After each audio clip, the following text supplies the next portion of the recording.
E o assunto do Agricultura BR agora é o Fundo Rural no assunto da nossa entrevista.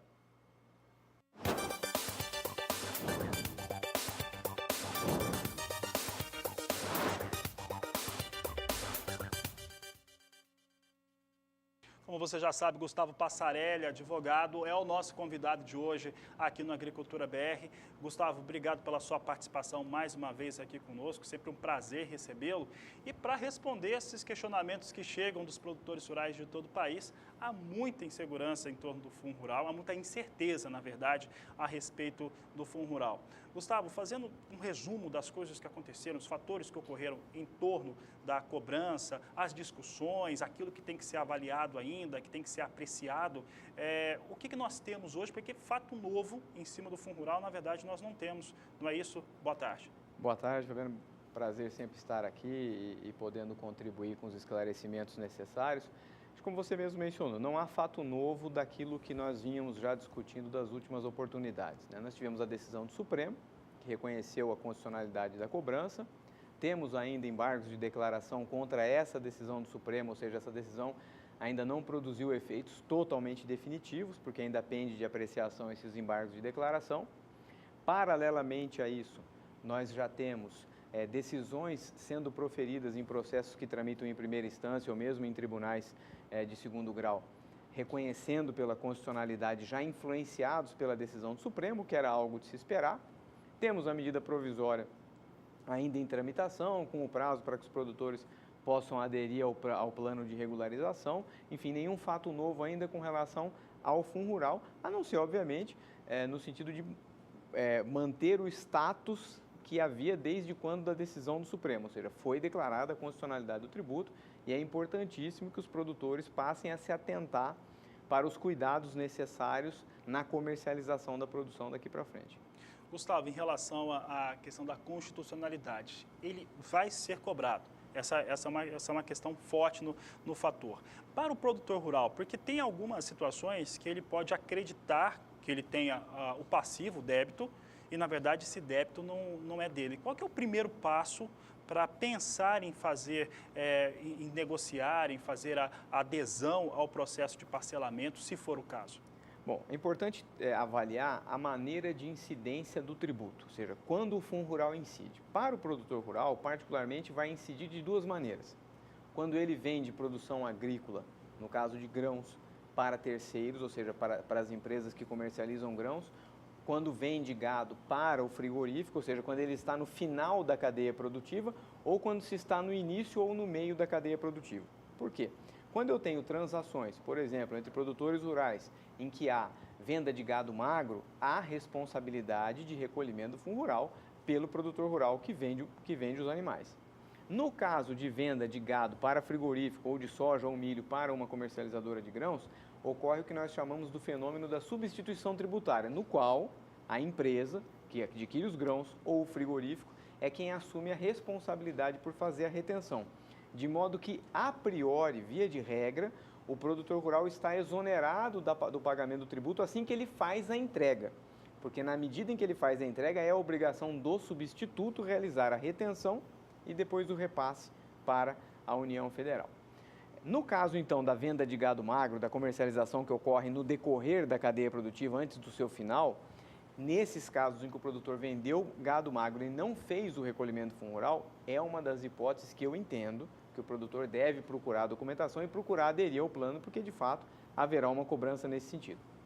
Com relação à venda de gado para frigorífico, com relação à venda de produtos para comercializadora de grãos, por força desse efeito, desse instrumento jurídico que se chama substituição tributária, mesmo que não tenha sido feita a retenção, em princípio o produtor rural não deve esse tributo, porque quem deve é o substituto tributário e não o substituído, que seria o produtor. Então, em um primeiro momento, por certo, e até por força de disposição legal, que só aqueles produtores que comercializaram e não recolheram durante a cadeia produtiva, antes de chegar no final, é que deveriam buscar esse parcelamento. E esses produtores que tiveram negócios com comercializadoras e em que não houve o destaque do recurso, mas o destaque do tributo, seria de responsabilidade delas. E vale só mais um detalhe de consideração. Muitos produtores rurais empresas, muitas das vezes, tinham liminares para não retenção de tributo sem depósito judicial. Nesses casos, eu entendo que os produtores também devem procurar, porque, na verdade, só não ocorreu a retenção do tributo pelo substituto tributário, que era a empresa ou o frigorífico, porque este produtor teria uma liminar que suspendia a exigibilidade e, portanto, que suspendia a retenção por parte da empresa que adquiriu o produto. Uma vez que essa liminar venha a cair, mesmo que ele não tenha feito depósito judicial, sobretudo porque não tenha feito depósito, seria o caso de também buscar adesão com relação a esses valores. Passa a ser devedor porque não foi em nenhum momento recolhido. Sem dúvida. Passarelli, a questão da adesão ao parcelamento, né? Nós temos aí um prazo que foi estendido, agora ele segue até o próximo dia 30 de novembro. Bom, o primeiro passo do produtor é identificar o que realmente ele deve ou que provavelmente está devendo. Quando ele faz a adesão, ele faz uma confissão de dívida automaticamente, não é isso? Exatamente. A adesão implica em reconhecimento expresso, irrevogável e irretratável da dívida que se está assumindo naquele momento. Inclusive, há previsão na própria medida provisória de que é necessário desistir das ações judiciais, ou seja, reconhece-se de forma absoluta que aquela dívida existe, o que equivale a dizer que não se pode no futuro jamais discutir. Na verdade, é a sistemática que acontece com qualquer plano de adesão, com qualquer refis que se faz com relação a tributos. Tá certo. Passarelli, e aí nós temos essa medida provisória, né, na Câmara Federal, a Tereza Cristina, deputada, é a relatora, e ela coloca algumas outras disposições a respeito disso. Isso pode vir a beneficiar o produtor rural que tem esse passivo junto ao Fundo Rural. No caso, pensando nesse prazo, qual que seria o conselho a dar? Reconhece a dívida e, se reconhecer a dívida, se tiver alguma mudança, ele será ou não beneficiado depois de já ter feito essa confissão e desistido automaticamente de qualquer tipo de processo? Eu particularmente entendo que na verdade nós já temos uma prova disso bem concreta, que foi a prorrogação do primeiro prazo. Nós não podemos desconhecer que houve inúmeras propostas de emenda à medida provisória 793. Essas medidas estão sendo analisadas, serão ainda objeto de votação e podem alterar o texto da própria medida. Nesse caso, no meu entendimento, nós temos um prazo aí até dia 30 de novembro e caso até 30 de novembro não tenha sido observada ou não tenha sido definida qualquer outra modificação, ou ainda houver pendências com relação a isso, até creio eu que esse prazo será prorrogado. Mas é óbvio que nós não podemos contar com a prorrogação do prazo, de modo que, se o prazo é 30 de novembro, e mesmo que não tenham havido modificações no futuro, a recomendação é àqueles produtores que têm débitos que façam adesão. Caso venham a ser produzidas novas inserções que possam beneficiar ou alterar o status quo daquele benefício que já havia sido concedido e que já foi objeto de parcelamento, a tendência que nós temos observado é que essa nossa nova previsão permita já o benefício àqueles que tinham aderido anteriormente. Porque uma coisa é eu não poder mais discutir a natureza ou a existência do débito que eu confessei.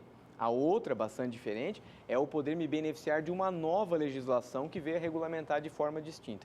Então, não vejo muito prejuízo nisso. Mesmo para os produtores que eventualmente tenham aderido até 30 de novembro, se vier uma disposição legal nova, futura, que traga maiores benefícios, muito provavelmente, até por uma questão de lógica jurídica, deve haver alguma previsão no sentido de que esses produtores que aderiram ao plano anterior também sejam abrangidos ou, se quiserem, possam se beneficiar daquelas disposições. Tá certo, Passarelli. Passarelli, você, quando vem ao Agricultura BR, é um teste de audiência, porque aí o telefone e as mensagens não param de chegar. O pessoal está ligando no nosso número do WhatsApp e nós vamos pedir para que você escreva. O telespectador que está ligando, por favor, escreva a mensagem para que a gente possa disponibilizar aqui, para que todos tenham acesso de maneira rápida. Vou até pedir para a equipe de produção começar a colocar essas perguntas aqui no ar. Não esqueça, você que está nos acompanhando, escreve a pergunta e manda pelo WhatsApp. Escreve no WhatsApp e manda para nós. Pode trazer aqui, por favor, o primeiro questionamento. Nós temos aqui a pergunta: as mudanças são interessantes para o produtor? Se o pessoal puder me falar quem que escreveu essa... Ficam os depósitos em juízo. Tá, vamos começar aqui então por essa. O pessoal não colocou aqui qual que é a origem, mas aqui, Passarelli, o pessoal não conseguiu colocar o nome, acabou de chegar. Mudanças são interessantes para o produtor em termos de fundo rural? Bom, caiu o imposto, né? Caiu um tributo. Exatamente. Eu acredito o seguinte: o melhor cenário, e eu já tinha dito isso em outra oportunidade, o melhor cenário seria que o Supremo tivesse reconhecido a inconstitucionalidade do tributo, não há dúvida nenhuma. Inclusive como vinham sendo vários precedentes que já vinham se mostrando nesse sentido. Diante do julgamento que foi desfavorável à classe e do cenário que então se mostrou visível logo após o julgamento, eu entendo que a medida provisória traz grandes avanços, a começar, como você mesmo mencionou, pela redução da alíquota para 1,2%, que me parece bastante significativo, uma redução aí de praticamente 50% do valor originário, da alíquota originária desse tributo. Entendo também que essas modificações foram interessantes porque permitiram, ainda que com a oneração do produtor no pagamento, mas concederam um prazo para que esses pagamentos fossem realizados. E também é de se considerar ainda que existem ainda várias pendências de propostas de emendas que foram feitas, como redução do valor da multa, redução do valor dos juros, que ainda precisam ser apreciadas e que podem igualmente ainda beneficiar. Então, acho que diante do cenário, que não era o ideal, as mudanças são interessantes, sim. Tem uma situação mais favorável do que a anterior. O pessoal colocou uma pergunta aqui, que inclusive o Passarelli já até respondeu ela antes, mas pode repetir aqui essa última pergunta que estava aqui na tela conosco, a respeito de quem fez pagamento, depósito em juízo. Como fica um caso de depósito em juízo? É o Fernando Barbosa, de São Pedro da União, Minas Gerais, participando do programa conosco. Muito bem. Como também já fora anteriormente mencionado, o destino das ações judiciais em que há liminares autorizando o depósito em juízo, o destino dessas ações invariavelmente, ou dentro do cenário que se mostra hoje, vai ser o julgamento de improcedência. Julgadas improcedentes as ações, isso pode acontecer agora, pode acontecer daqui a um mês, pode acontecer daqui a 2 anos, esses valores que estão depositados em juízo são considerados como pagamento do tributo sem que haja a penalização pelo produtor. Então, ou seja, aquilo que já está depositado em juízo vai ser considerado para fim de pagamento e o produtor não pode ser onerado com multa, não pode ser onerado com juros, nem com nenhum outro tipo de encargo. Para as ações que já estão em andamento, ainda não foram julgadas e têm depósitos judiciais, o produtor tem 2 caminhos muito simples. Ou ele continua depositando em juízo, porque na verdade, ainda que ele saiba que a ação será julgada improcedente no futuro, os depósitos em juízo durante a tramitação implicam em pagamento e, portanto, não o oneram, ou então deixa de depositar em juízo, mas passa a exigir que as empresas façam a retenção do tributo na nota fiscal para que ele possa comprovar que, muito embora não tenha feito o depósito, houve a retenção na nota fiscal e, de qualquer maneira, ele não seria onerado. Tá certo, Passarelli, mais uma vez aqui, estou aqui falando com o pessoal também, aqui a nossa equipe de produção. Você que está mandando a pergunta, está ligando, escreva a pergunta e mande pelo WhatsApp, que aí a nossa produção não está atendendo, o telefone não para de tocar e aí a preferência é receber mesmo a pergunta pelo WhatsApp. Acho que nós temos mais perguntas aqui, se tiver pode mandar aqui na tela, se já estiverem digitadas, estão sim. Aqui o Alexandro Simon, não fala de onde que é, mas coloca a seguinte questão, Passarelli. Quando nós vendemos a soja, é descontado o fundo rural? Por que não aparece na nota fiscal? Só aparece o desconto do imposto. É isso mesmo, Passarelli?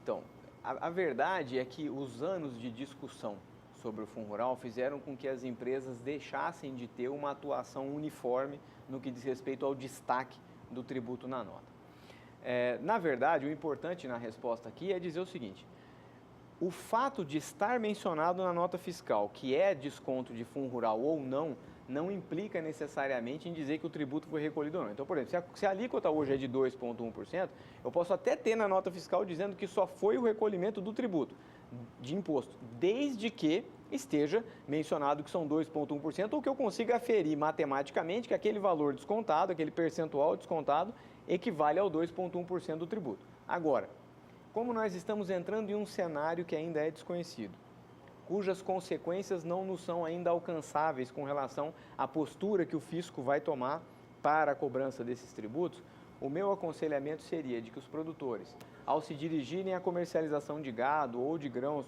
com empresas comercializadoras de grãos, que exijam que conste na nota fiscal que aquele desconto de imposto se destina a fundo rural. E pronto, aí você fica absolutamente isento de dúvida de que o tributo foi destacado na nota.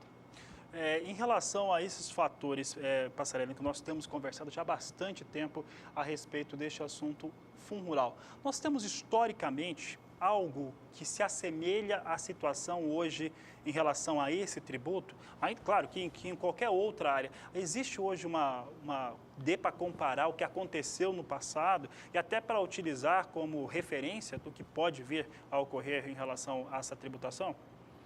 Com relação ao meio rural, não necessariamente, né? Nós tivemos épocas aí de discussão de não incidência de IPI, de COFINS, em que várias empresas ajuizaram ações, obtiveram liminares na época para impedir o recolhimento do tributo. E, na verdade, Fabiano, eu acho que a questão de discussão judicial com relação a tributos, ela deve sempre ser pautada pela segurança que o contribuinte deve ter ao ajuizar a ação. É óbvio que é sempre mais palatável, é sempre mais interessante eu ter uma decisão judicial que desde o início me dispense do pagamento do tributo e que reconheça, ainda que liminarmente, que aquela exigência tributária é indevida.